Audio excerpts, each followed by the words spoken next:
System Summit Live brought to you by Marketing Automation Solutions Services, Webinar Secrets, and the Philanthropreneur Foundation. System Summit Live.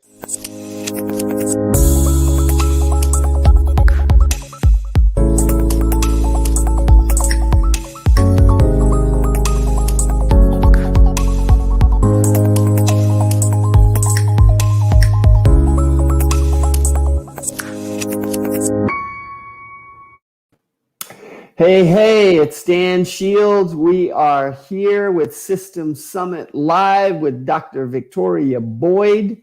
How are you, Dr. Boyd?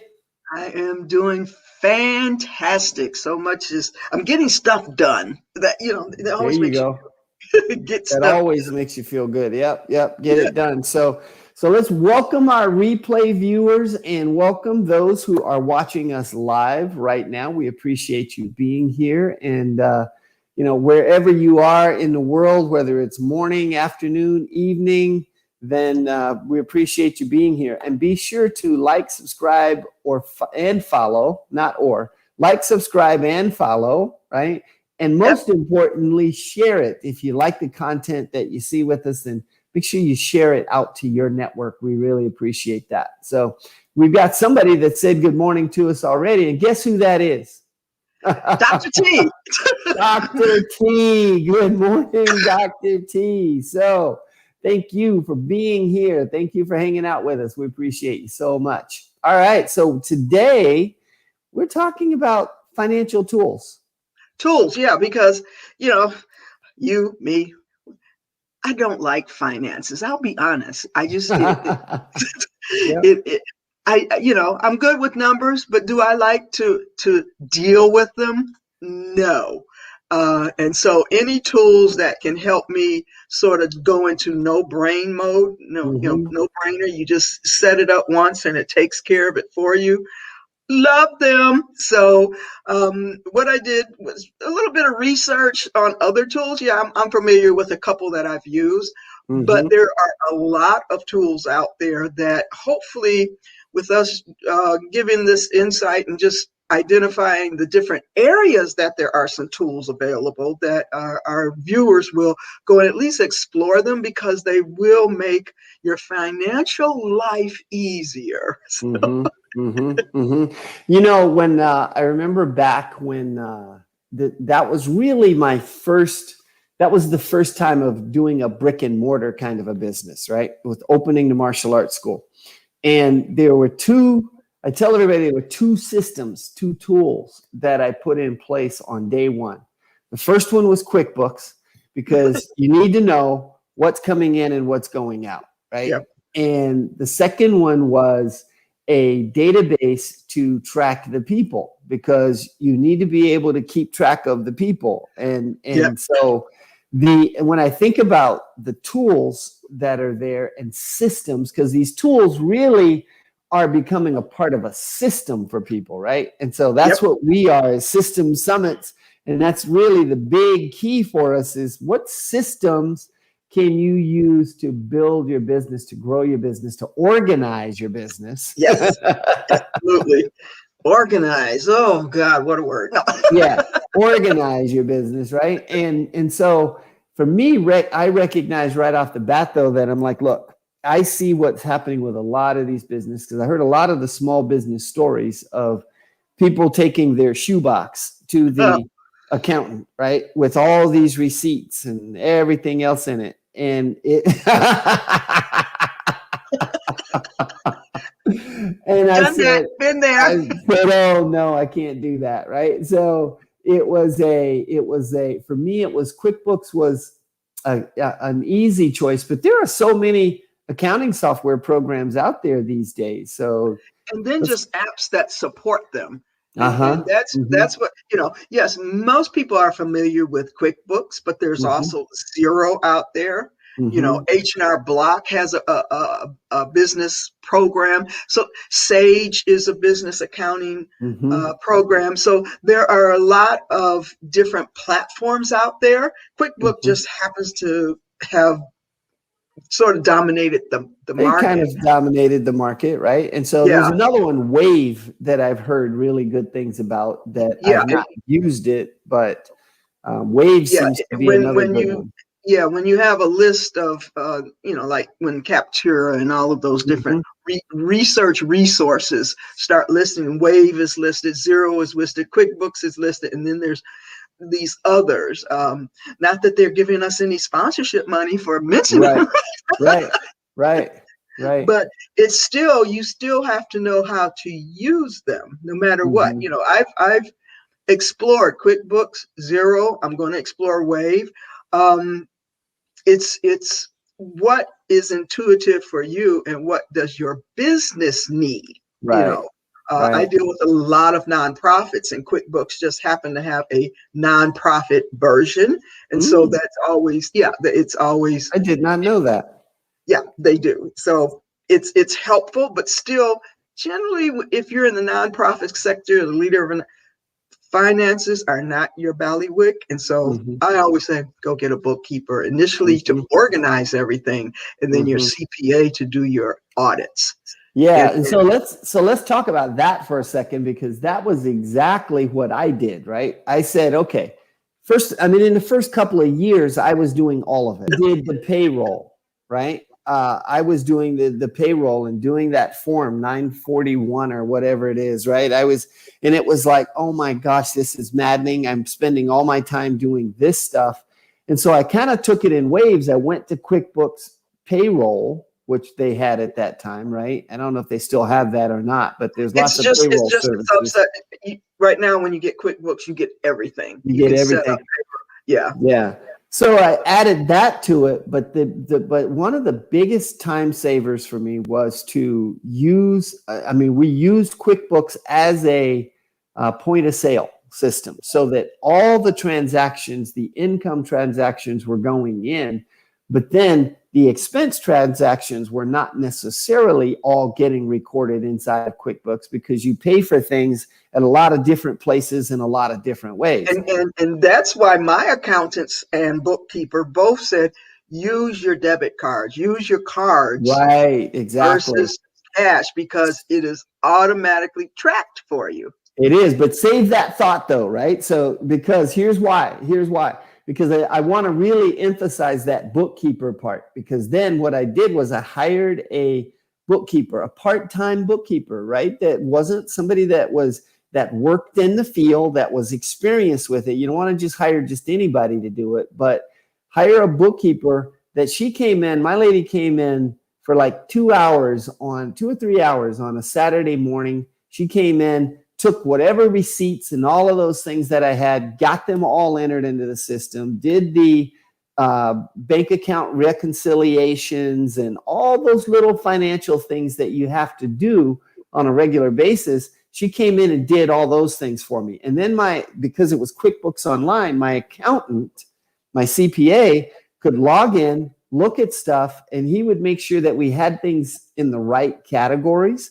And one of the biggest things that I learned from that whole process was he did not like miscellaneous category. Everything should have its own category because the IRS really doesn't like miscellaneous, right? They Yeah, start to question some of that stuff, right? yeah. So that system of QuickBooks or whatever accounting software you use, that's the start of the system, but it's not the full system. It's just the tool. It's just the tool, right? You still have to use the tool. It's like anything else. Yeah, we got Zoom, but everybody doesn't do a great Zoom.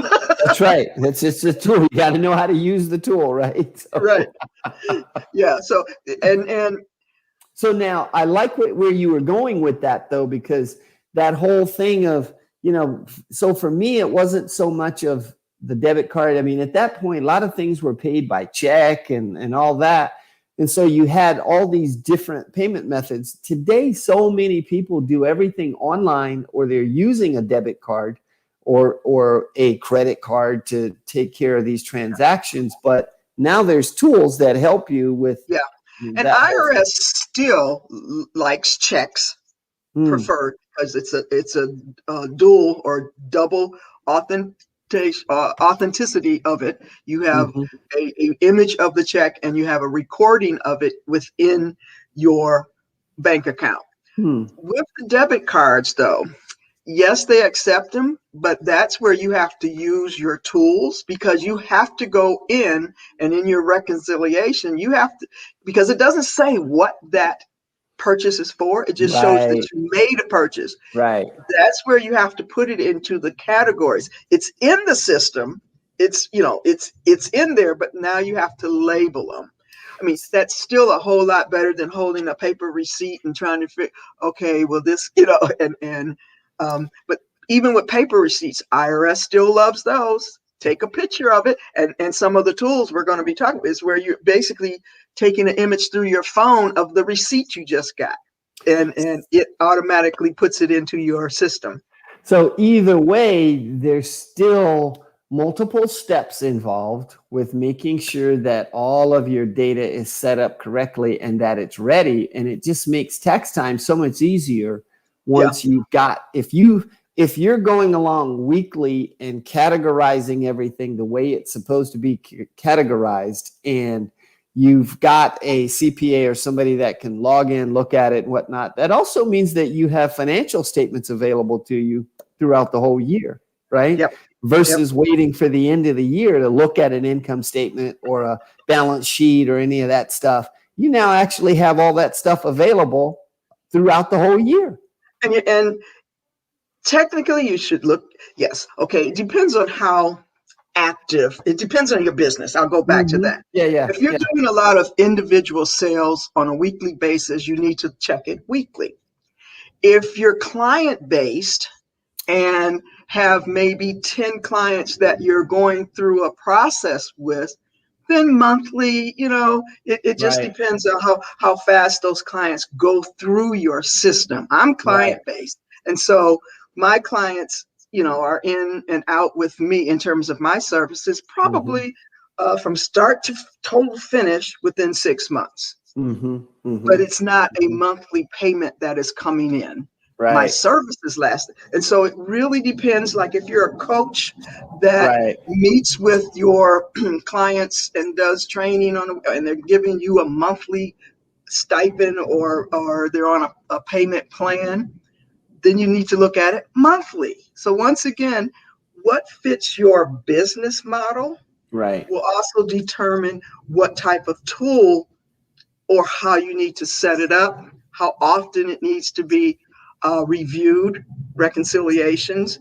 Every year you should do a CPA audit, point blank, this Mm-hmm. regardless. So Mm-hmm. Mm-hmm. that that's for your safeguard.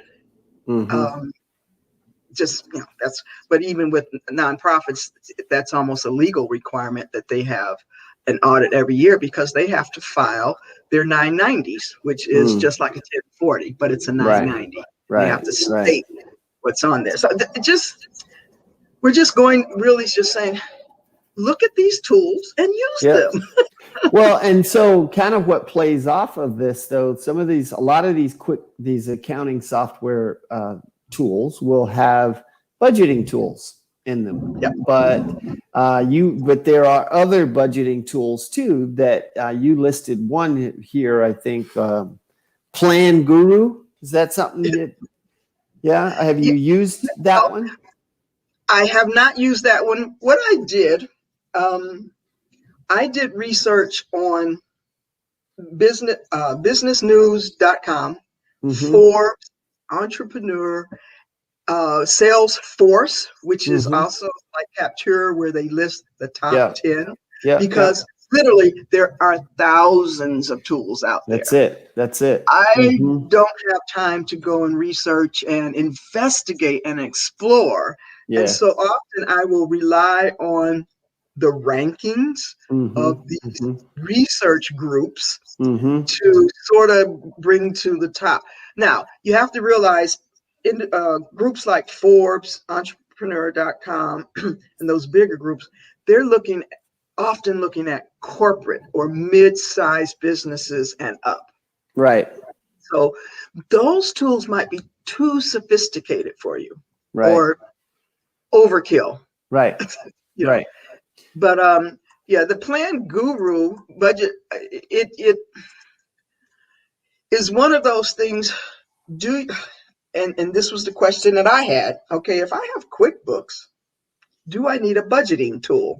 Because it's already in there. There's already one that's in there, right? There's a budgeting tool that's built in. Yes.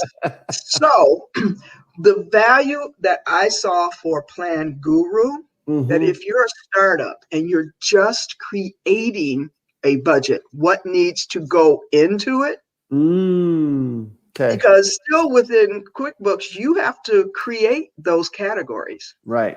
It'll So give you some basic categories, but yeah, you're it right. gives you the basic ones. But once again, each business is That's right. They're all unique. going to be different. Yeah. So Plan Guru makes you think about, okay, so what areas might you have that are unique to your business? Mm-hmm. And just like Mm-hmm. your CPA said, there should be no miscellaneous Right. budget Right. line item. Right. Okay. Right. It's, if you bought a business lunch, it goes into business meetings. Right. Yeah. If you Well, bought paper, it's supplies. that's right.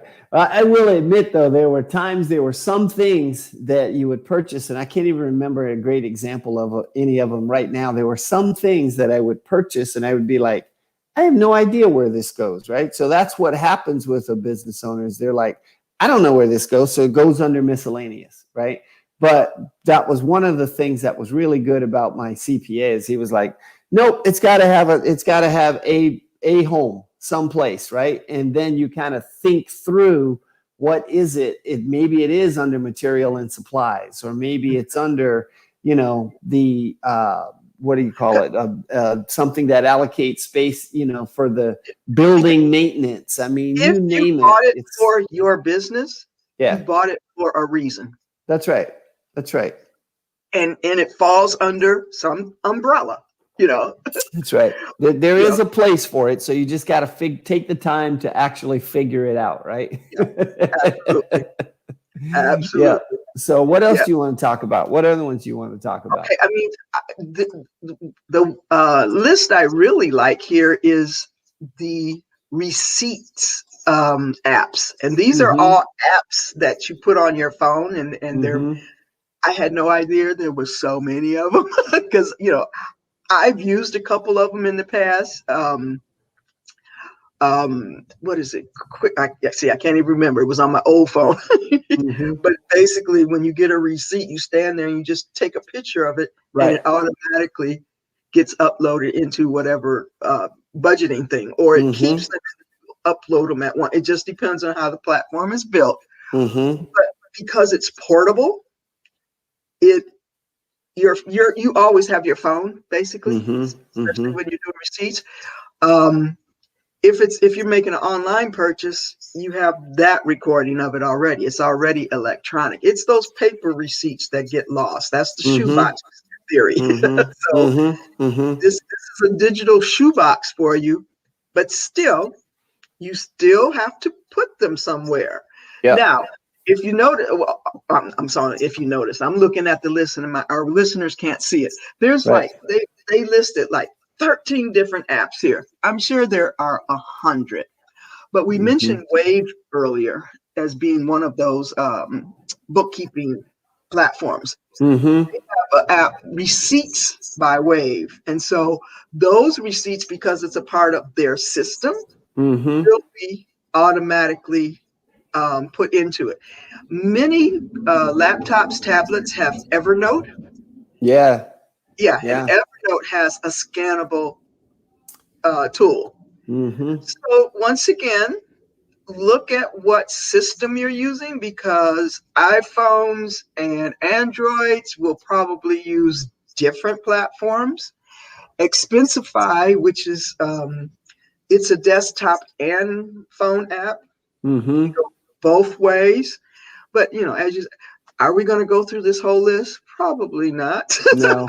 Well, it's interesting. QuickBooks Small Business is an app that I'm using right now. And with QuickBooks Small Business, you can scan and copy the receipts as well as it tracks mileage. And Yeah, so Yeah, It's I have it on my phone, you and got if it. Yep, you have it on, it automatically tracks your when you get every time you get in your car and you have that's your right. phone with. But That's right. sometimes you don't want to be tracked where you're going. Exactly. Yeah. So there is a downside to that automatic tracking, right? Yeah. So How do I don't want nobody to know I went there. so but I like the fact that it does try and bring a lot of these tools all into one place right there, so you can use a bunch of that stuff right there, right? But Yeah, the key is pick something that works for you. yeah.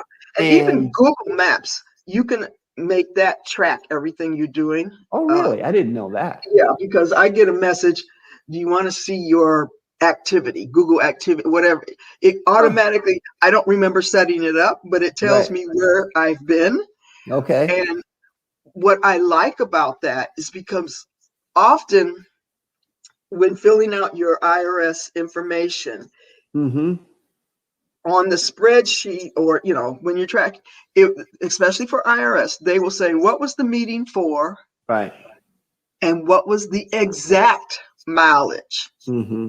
Mm-hmm. This, if you have it connected to your calendar, you can say, okay, this trip was for this meeting and the mileage was 21.87 miles or whatever. It gives you the exact mileage. Now, the last year, we've been walking from the living Yeah. room to the dining I room. know, is right. Yeah, you didn't really need that, right? Because you didn't have to track your mileage. But things are starting to open back up, and Yes, they so are. as we start to go back out for these various meetings and whatnot, then it's important to start tracking that mileage and keep track of it. I Yeah, think there's a lot of people that miss that and don't actually submit that as an expense on their taxes, yeah, right? yeah. So, They just take it for granted.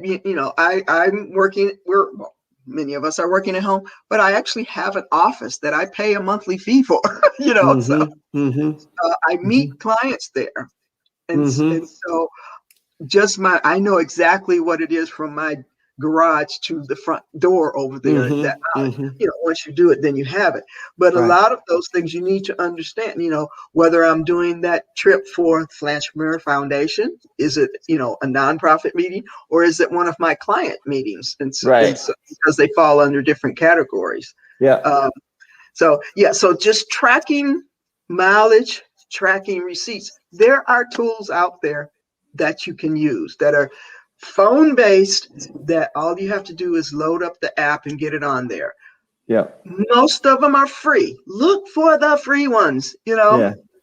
Yeah. And the reason we're talking about Wave is because it is really great for freelancers and small businesses. They have Mm. categories and where they've thought about the freelancers whole, what their need set is, and so Wave is one of the highly recommended ones for freelancers and small business. So if you're looking for a tracking platform or tool, explore Wave. Yes, QuickBooks is out there, but you might not have heard about Wave. Go ahead Mm-hmm. and check it out. Mm-hmm. It's good on Apple and Android, and that's Mm-hmm. another plus that you need to look for. Yeah. Yeah. So the last one, this is crazy. The minutes went super fast here. The last one I want to chat just a little bit is payroll systems. We talked a little bit about the whole, I did for a while there, and then I said, okay, this is insane, and I hired somebody to do payroll. And there's a lot of payroll companies that are out there. The last one that I ended up using was Paychex, and I'm going to kind of give a little plug for Paychex here, but just because they made it so simple with both a desktop app and a mobile app, so that wherever I was, I could get the payroll done and And get it let's talk super about easy. employees, because many freelancers or small don't think they have employees. Mm-hmm. But Mm-hmm. if you're paying anything on a regular basis, then Mm-hmm. and there's two ways we can look at that. You had actual employees. I don't know if Mm-hmm. they Mm-hmm. were 1099s or the W-2s. No, they So were W-2s. Okay, so you were what is called full-blown Mm-hmm. employees, where you had to Mm-hmm. do workman's Mm-hmm. comp, Mm-hmm. insurance, and all of Mm-hmm. that other The stuff. whole thing, yes. Yeah, the whole thing. But many freelancers or small businesses have what are called 1099 contracted services Right, right. that you might be paying on a regular basis. And so all of that needs to be set up. In QuickBooks, you can set up payroll. Yeah, yeah, It's yeah. not really payroll, you're Right. paying a monthly fee. Mm-hmm. And you need to distinguish between, is this a monthly fee or is this a payroll? You're Mm-hmm. paying for services, but there's a big Mm-hmm. difference between the two, because at the end of the year, one, you have to send a W-2, and one, you have to send a 1099, 1099. Mm-hmm. and it's Mm-hmm. totally different. Mm-hmm. So Mm-hmm. you need to understand how you bring people on, what their role is, and what your role is as the employer. Whether it's 1099 or W-2, you're still their employer. Mm-hmm.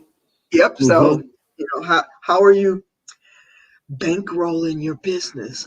Oh, how did I get that in there? Mm-hmm. Are you Mm-hmm. bankrolling your business the right way? Right, right.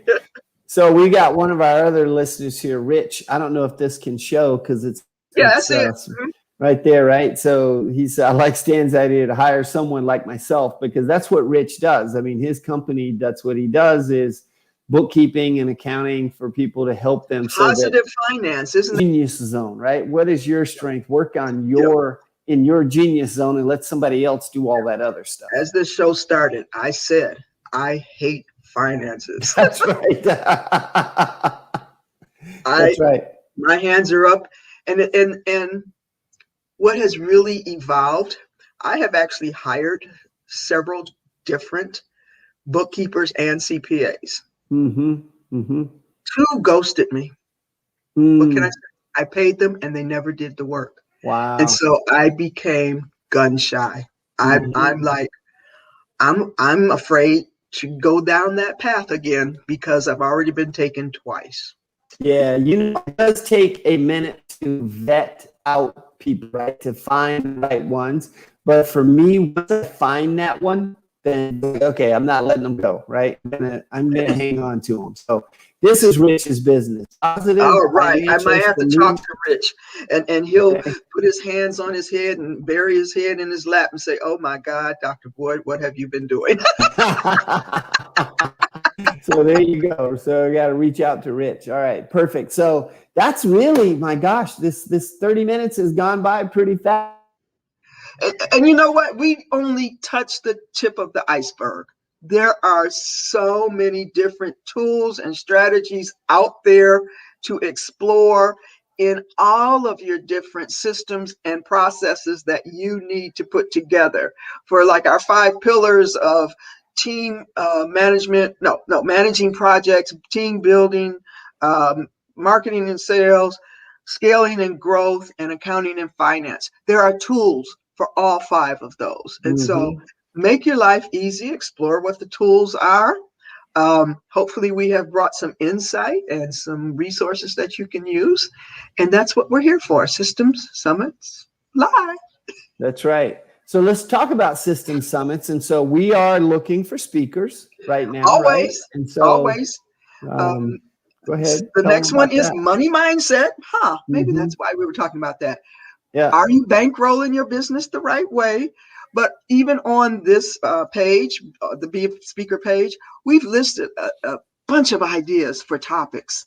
And being a speaker is good for your business. It's valuable. You will be raised right to the top of the content marketing pyramid in terms of how to build your business by being a presenter and speaker. We have strategies. I even do a lesson on how to do it. The hot topics that we're doing.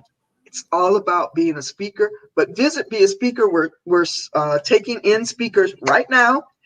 We did change the date of our summit.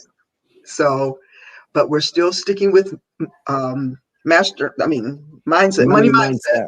money Mm-hmm. mindset. We'll be doing a big announcement of that date change, and it's just unforeseeable things that happened in my life, and why add more stress when you don't have to? And so Mm-hmm. the team took over for me,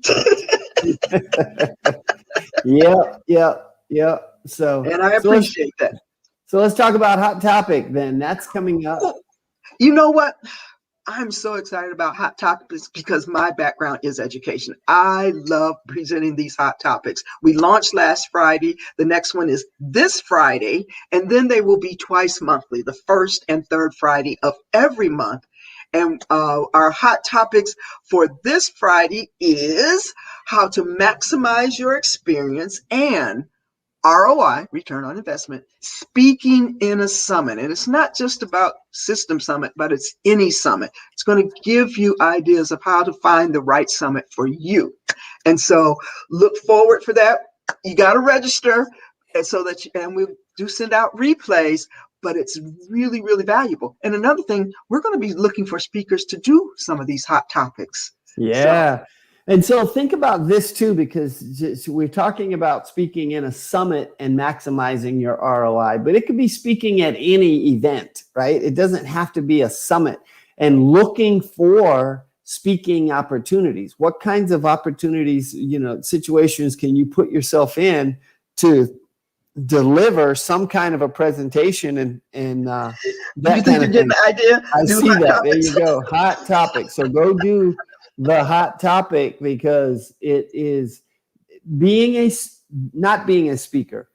Speaking to introduce people to your business is one of the absolute best ways to get people to know, like, and trust you, and It's to content learn more marketing, about your. and That's you're right. educating them. They That's right. immediately appreciate what you're offering.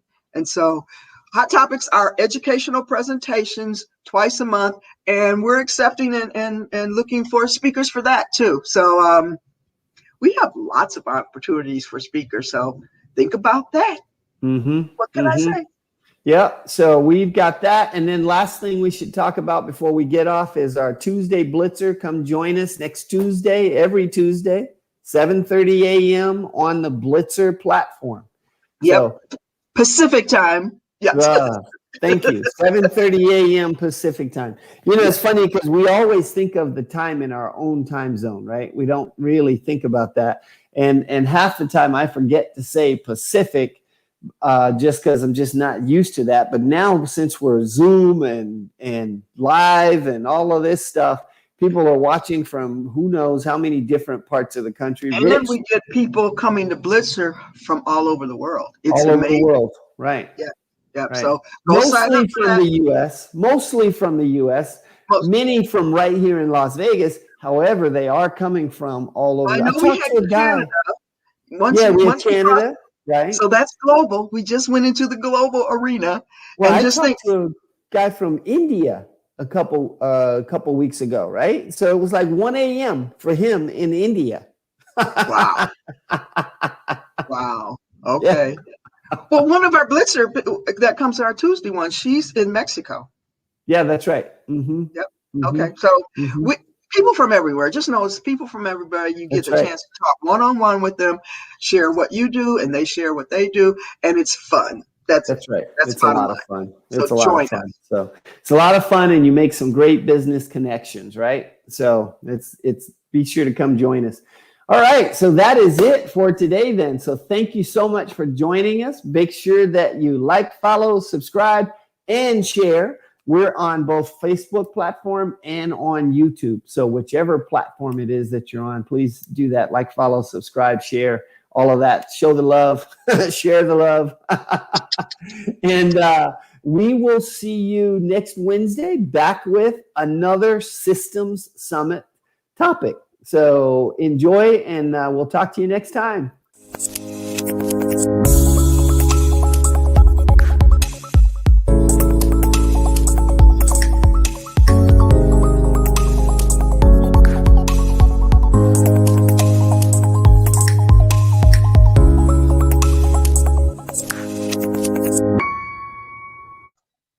System Summit Live brought to you by Marketing Automation Solutions Services, Webinar Secrets, and the Philanthropreneur Foundation. System Summit Live.